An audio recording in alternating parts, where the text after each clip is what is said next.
in the studio. You can't see them, but I can. I just watched a documentary this weekend. I'm already, you guys already know I'm not eating chicken. But if I was thinking about eating chicken, if I had a thought about eating chicken, I have been cured of my desire to eat chicken thanks to Holy Chicken, the new documentary by my man Morgan Spurlock. You know him from Super Size Me and a host of other things. He's brought company with him. We're going to have a whole cotton chicken talk today. Let me welcome to the show Morgan Spurlock. Thank you very much. Welcome. And let me welcome Jonathan and Zach Buttram, farmers, amazing human beings who are going to fix their lives. This is my job today. All right. Thank you guys for being here. All right. I went through the Super Size Me journey. Not that I was a big fast food person, but you definitely made your point with that, with the cholesterol and the throwing up and all of that. The chicken thing started off, and my left eyebrow was up because I said, Morgan Spurlock's on some bull crap right now. He's trying to get into the chicken business and make money.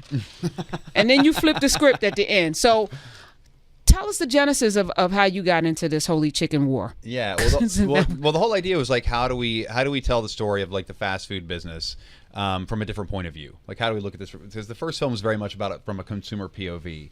And then I said, well, let's open a restaurant and let's show you the whole journey from like me, corporate CEO, and what I would do. Like, how do I get my food? How do I make it? How do I create and market the most desirable, craveable product? And then how do I advertise to you, market to you, manipulate you to make you want to buy it? And you see that whole journey in a way that I think is really, it's just different and it's awesome. And I think what happens at the end of the film, I think, is pretty exciting. It was, the payoff was there. Yeah. So you market a grilled, a crispy, grilled crispy. Child. It looked delicious, though. It's delicious. It looked delicious. You can get one right downtown. Can I? Holy Chicken. Holy Chicken. Are you okay? 18 West 23rd Street. I don't even want to talk to you because we're doing this whole farming thing on my show because I'm encouraging people to buy land and I'm encouraging people to get to get back to growing. Yes. We've had Ron Finley on and we're about planting some ish and growing some ish. Awesome. And this is a mission that we have. So I have farmers in the building. I love it. But you guys are struggling financially because there's a system designed to make you not. It's like sharecropping all over again. And as a black person, I'm saying, hey, this is some bull. Talk to me, Buttram people. Let's start with the dad, Jonathan. Yeah, we the farmer is being mistreated this day and time. It didn't used to be, but in the last, started 20 years ago, it was okay. And then now in the last, especially after after we did the movie in the last 3 years, everything has just went to hell in this business as far as the farmer's concerned. Okay, so you partnered with Morgan to you gave him your farm, or did you lend him your farm? What was the relationship? Because I'm still not. You leased the farm. Okay, so you leased the farm from the Buttrams. You brought the chickens from the chicken people. Yep. They gave you Murray these McMurray giant fat chickens. Now, before Morgan came to you, were you guys already raising chickens? Zach, were you already raising? Because you were supposed to be the heir apparent to this.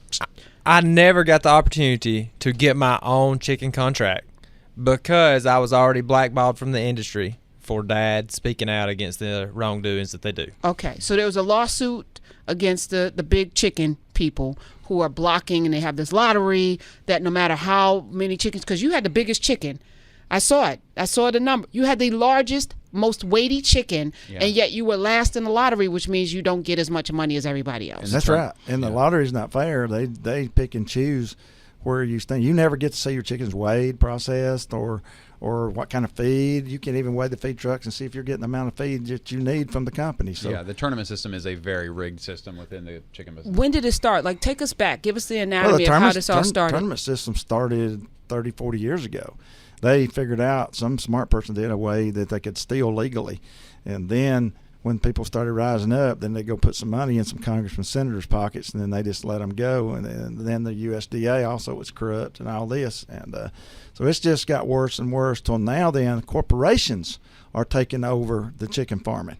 So if you get rid of the farmer that maybe can speak out, then you don't have anybody to speak out. They're hiring Haitians and Hispanics to do the work in the houses, and all they're working for is a paycheck.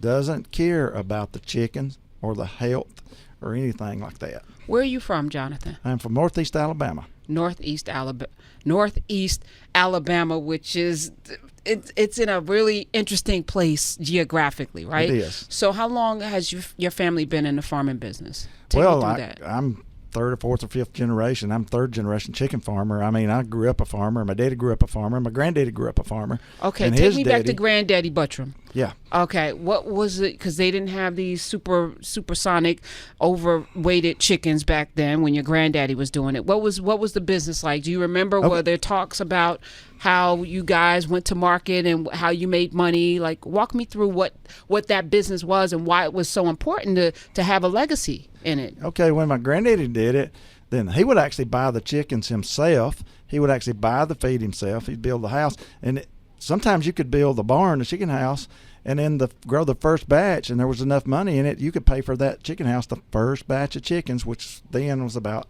25 or 30 days. Was then the profit margin. Then cooperatives started coming in and companies started coming in, and then it just went to they took it over and did away with the actual Do you remember ground zero? Is there a ground zero moment, as we just finished September 11th, was there a ground zero moment of when the industry became a corporate run as opposed to a farm, family, business? When did that happen? Do you remember when the shift? Yeah, I guess that was when Tyson came about and Pilgrim's Pride, and then started vertically buying up all of the small integrators, and it became vertically integrated. Yeah. There was hundreds of different integrators then. Now it's just down to just a few, and they control everything. Yeah, because what happened is they started buying up, just to explain kind of the vertical integration system. So there were chicken farmers like Tyson, and there were independent chicken farmers, and you had independent slaughterhouses. So what they started doing is these companies started buying up the slaughterhouses. So now you couldn't get your chicken slaughtered anywhere unless you were growing for this company. So then they started buying up the smaller chicken growers, because the only way then you could get your chickens done was to be a part of this conglomerate or this kind of machine. So the more they vertically integrated, the more independent chicken farmers were outside of the system. Like, it was very difficult for us to find a place to get our chickens slaughtered. We grew them in Alabama.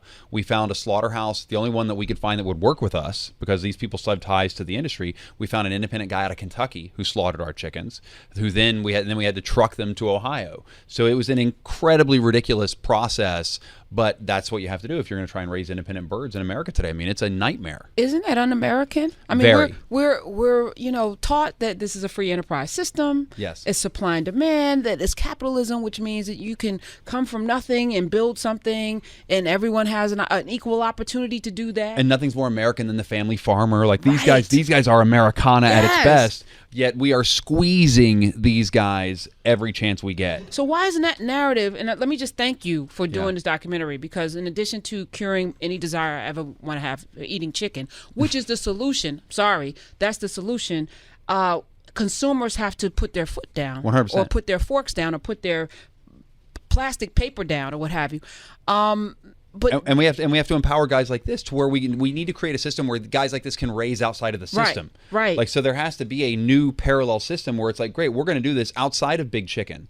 1% of the chicken we eat in the United States comes from independent chicken growers. 1%. 99% comes from Tyson, Purdue, Cook, Sanderson, Pilgrim's Pride. They control the other 99% of the market. So anything that you can do, we can do to swing that 1% to 2%, to 3% for these independent chicken growers will change everything. So the farmers markets, because those are becoming big farmers things. Market, farmers themselves down the road. Right. Yeah. So how, if we keep putting our energies into that, will that help? It has. Yeah. You have to seek it out though. Okay. Because we live in a time, and listen, I'm as guilty of as anyone, where we want things easy. Convenience. I want it convenient, and I want it cheap. And I was online looking for something I needed to buy the other day, and there was one place where I could get it in 2 days, and then I went on Amazon and I could have it in a few hours. Yeah. Like, literally, it was delivered to my house in the afternoon. I was like, well, I've got to get that, because we're so convinced that we can't wait for anything. So I think part of what we have to do is we have to re-educate ourselves as to the value of things like this, of why independent farmers matter, independent food matters. As I was watching this, I was not optimistic, actually. Yeah. We're talking with Morgan Spurlock and the Buttram Buttrams. brothers. I want to call you brothers, but you do look just alike, though. Yes, Jonathan and Zach, farmers. I was thinking that the genie can't go back in the bottle, because you had lines outside the door, even when you were informing people of what all the horrors. They still were eating your chicken, and I think you're still probably making money off of the chicken stores. But then the thing is, like, how do I rather than put the genie back in the bottle, how do I get another bottle? So what I do is I get another bottle with another genie in it, and we open another restaurant. We open 2 restaurants. We open 10 restaurants, where all those restaurants are fueled by independent chicken growers like Jonathan and Zach. Okay. So no matter where you are, no matter what town you're in, I'm in Columbus, I'm in New York, I'm in Austin. I'm like, local chicken growers are growing all those chickens. So you have a Holy Chicken in New York? There's one, 18 West 23rd Street, 11 to 5 p.m. You got to come get a chicken. I'm not. I'm Well, off then the come chicken. get a holy salad. Come get a holy salad. Do you have holy salads? We got holy Are you salads. telling me something about the kale and the lettuce that is? Are you also going to tell me how I bad just it is? all I do is tell you on the menu that it's going to make you feel better about yourself just by buying it. Hilarious. Okay. Are you guys whole now? Or are you still? What's the situation with the lawsuit? They're still in litigation, or Yeah, it's so going to take years. It's going to take years. Yeah, so what happened was Cook Foods, who Connie, his wife, had the contract with Cook Foods, and so when they found out that Zach was growing our chickens, that Jonathan was doing an interview in the film, they retaliated against Connie. They retaliated against her for basically her family being associated with us in this film. And so since then, they haven't canceled her contract. Cook Foods hasn't canceled her contract. What they've done is just stop sending chickens. Permanent hold. Permanent hold, they call that in the industry. So she hasn't had chickens delivered to her farm for 3 years. 3 years. So are you making good to the Bertram family? That's the whole point. That's the whole goal right now. Is how can they getting a percentage of your proceeds? 100%. You're looking at the official chicken gurus of Holy Chicken right there. Okay, all right. I've seen their pictures. The cartoon depiction, particularly of Jonathan. These are the guys that, as Holy Chicken moves out, these are the guys that are going to oversee the whole chicken side of the business to help us find new chicken growers, help us find new chicken farmers, help us locate new places to go. So we have to support Holy Chicken so that we can get people like the Bertram family to have their. And it's not just us. I said like you. Yeah, like the Holy Chicken restaurant. The idea that the bread comes from a local bread company. The sodas come from somebody that makes local sodas. Like, that's pretty amazing when you know that when you go and spend money at Holy Chicken, your money's being spent right there, and it's going to stay in that community. That's right. That is, hello, people. Are y'all listening to this? There's a blueprint here. Okay, Mr. Spurlock, give me the business. Because you're making money off of your celebrity, your fame. You have fame currency. Yeah. So you're able to put that in, and I was able to start this because of that. Right. Like that I was able to do that. That enabled me to pour gas on that fire. So now the question is, how can we help it catch fire? Right. How can we make it spread Keep it more? going. How can I keep it going? How can I, just as Zach and Jonathan said, how can I help more Buttrams that are out there, more chicken farmers who've been pushed out of the industry? How can we find more places, more communities that need this type of opportunity? And that's our goal. Are you doing also, so for me, there's been a disparity, and maybe you guys know it or maybe you don't, as it relates to black farmers. So Yes. while you guys are suffering through what you're suffering through, for 200 years, black farmers have been getting even worse treatment. So how do we even the playing field there? And you're shaking your head, Mr. Jonathan. Please tell me what you know. I fight for the black farmers too. Yeah. Because I'm the president of the Alabama Contract Postal Growers. Just been in Washington, D.C. with a black farmer that lost everything, his health, his wife, his farm, and everything. My understanding, there was about 50 black farmers terminated in Mississippi. But one area there where this one chicken company that Morgan just brought out, there was only 5 growers in that complex, and they've all been terminated. They told me they won't even let us sweep their floors. Oh, that makes me so mad I can't hardly see straight. I'm for the humane treatment of the animals, the humane treatment of the people, and this is not happening. And I don't want it happening on my watch, and by golly, this is my watch.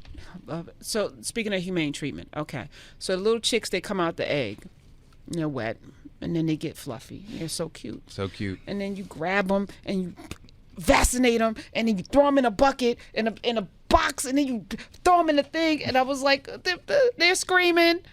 Morgan, come on. Come on, man. I'm like the chickens. Why are you vaccinating them, first of all? Well, because that's, again, what you're seeing in the film is we're showing you the way that the industry moves forward in raising chickens. So we're showing you a very industry standard way of raising birds, with the exception of how we started raising them once they got to Jonathan's farm, in terms of them having 10 times more space. Like in our barn. And even that was crowded because you were stepping on the chickens and killing them. And there were 2,500 birds in a barn the size of a football field that normally, like a Tyson or Purdue, would have 30,000 chickens in that barn. That's unconscionable. It's crazy. Unconscionable. Yeah. And how do you, and then you would come in and there would be some dead, and then you had the autopsy, which I thought was very nice of you to have the autopsy for the, but they couldn't even stand up. Their breasts were so heavy. They I'm grow like, so how fast. fat is this chicken? It's not fat. It's just they can't walk. Huge. Their breasts become so large that their little weak legs won't support and it's their like, weight. what kind of life is that?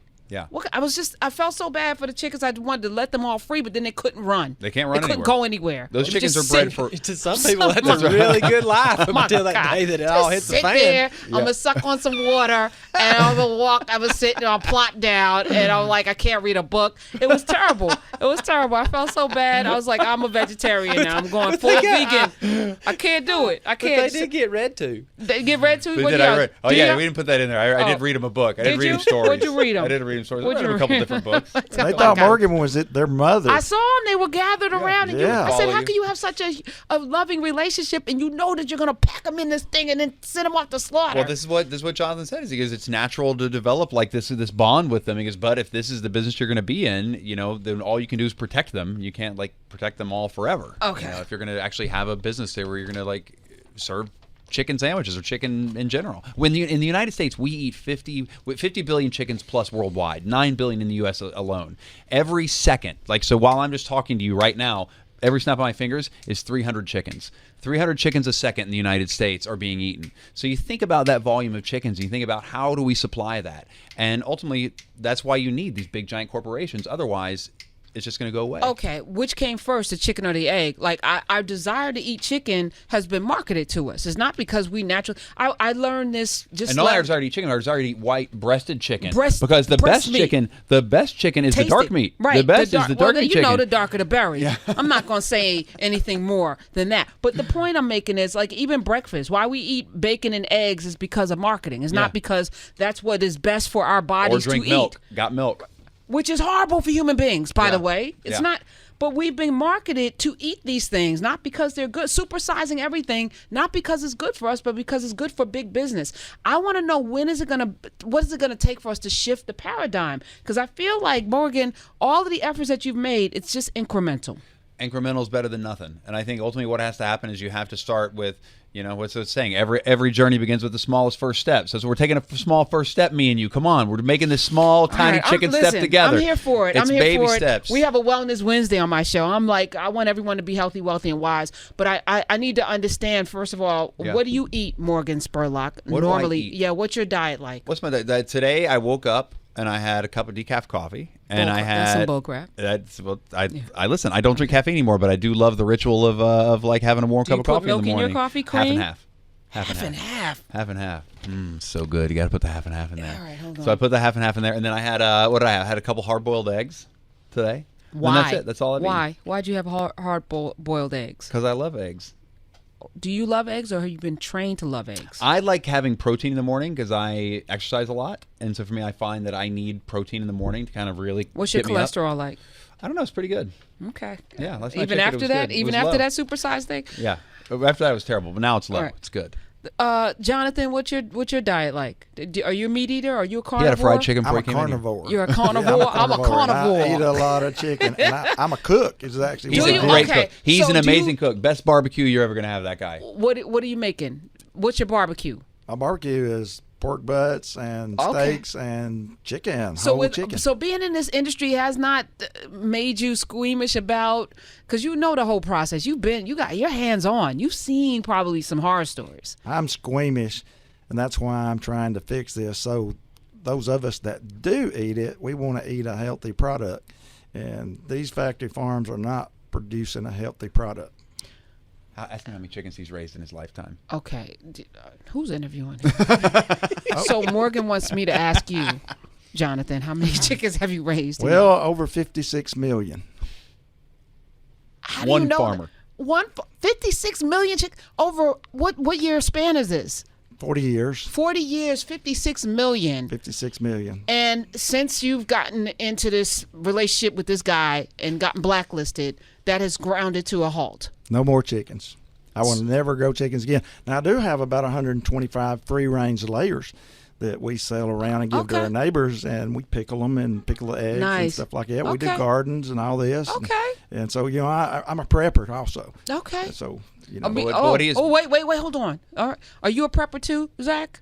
Yeah, because Dad is. Okay. So what does that look like? What's your where do you keep your stuff? I shouldn't ask you, but I'm just curious. So are they weapons? Do you have tents? Do you have what's in your prepper package? Well, we have weapons and ammo, but basically it's food and enough food if something happens to take care of my whole neighborhood. And we have them stored in containers. Before we lost our living, I was able to buy up a lot of this 30-year food supply. Okay, so MREs you have. Yeah, I got 5 ton MREs. So, oh wow! But most of it is. What part of Alabama? 30-year food. I need to know. Come on. I need to know where to go. Come on, we'll take care of it. All right, because you think something's gonna happen, don't you? Yes, I do too. What time frame?